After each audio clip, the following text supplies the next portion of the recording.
Hi everyone, Simon Keeling here, and it is Wednesday the 23rd of May, a glorious day out there for most of us again. We saw temperatures into the 80s yesterday, and I think it's going to be very similar today for some parts of the country. Not everywhere is enjoying glorious sunshine, but at least there is some around. Now, as always, this site's kept free of charge by the adverts that you see around the screen. So if you see an advert you like, click on it and go through to the advertiser, because it's that generates revenue for us, and it shows the advertiser that you're interested in what we're doing. So click on the advert if it's something that you actually like and something you want to go through and see more of what the advertiser's offering. So, bit of a battle royal going on between two of my favourite models at the moment, the GFS and the ECMWF. I'll show you this one first of all. A bit technical, this chart, but this is the 500 millibar mean flow from next Wednesday through to Saturday the 2nd of June. ECMWF is on the left here, we've got the GFS on the right, and big difference between the two in terms of the anomalies, and certainly in terms of the strength of the ridge that's building through the British Isles. Notice on the ECMWF they're making quite a feature of this cold pool off southern Greenland.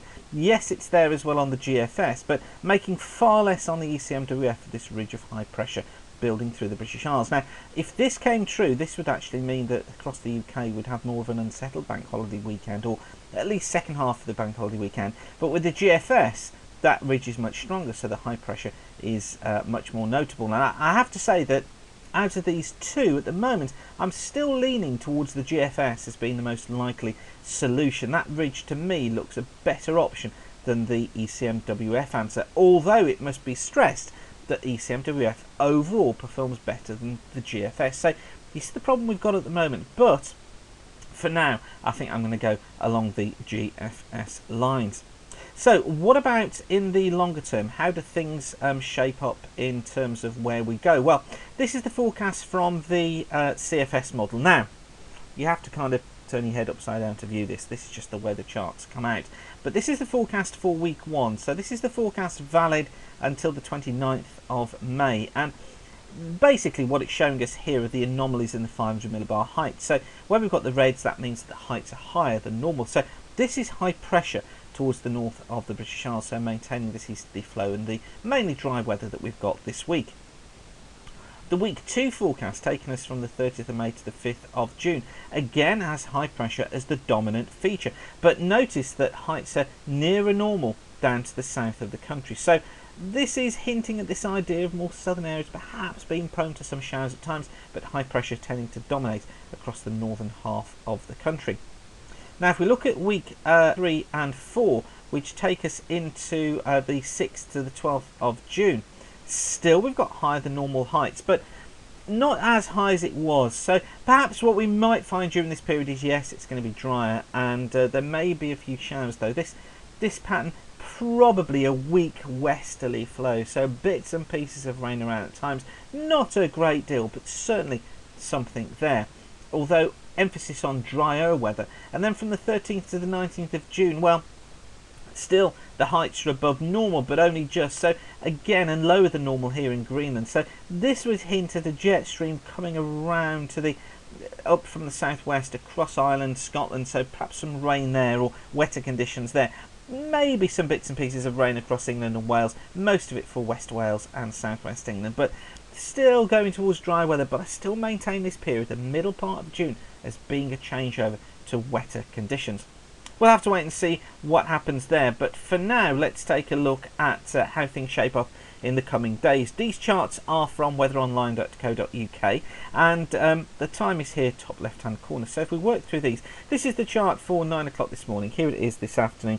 Basically high pressure is dominating things at the moment, but notice how we just see 1 or 2 showers developing this afternoon, running up these central parts of the country particularly, and staying warm as well.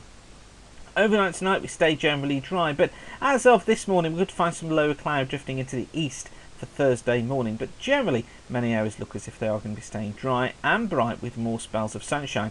Again, the threat of a shower developing tomorrow afternoon, although slightly fresh conditions probably for Thursday afternoon, just more in the way of cloud generally on Thursday.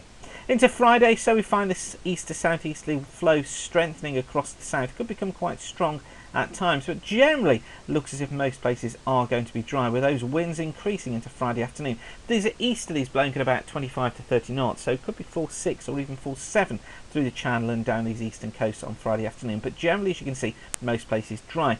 I think more of an issue with some low cloud drifting onto eastern coast, that tending to burn back though on Friday morning. Into Saturday, it's breezy again, best of the sunshine in the west, but dry conditions overall for much of Saturday for most of the country. And again, we could find some low cloud affecting eastern coast, but the best sun in the west, and most of us are going to be staying dry. Although look down towards the southwest, this is the area of low pressure we've been talking about for the last few days, edging its way northwards, bringing some outbreaks of rain through the channel into southwest England by Saturday evening. Overnight into Sunday, that rain and cloud edge their way slowly northwards. Probably by the time it gets to Wales, just an area of cloud and spots of rain, and also across much of southern England, but much of eastern and northern England staying dry and bright. The best sunshine always western Scotland.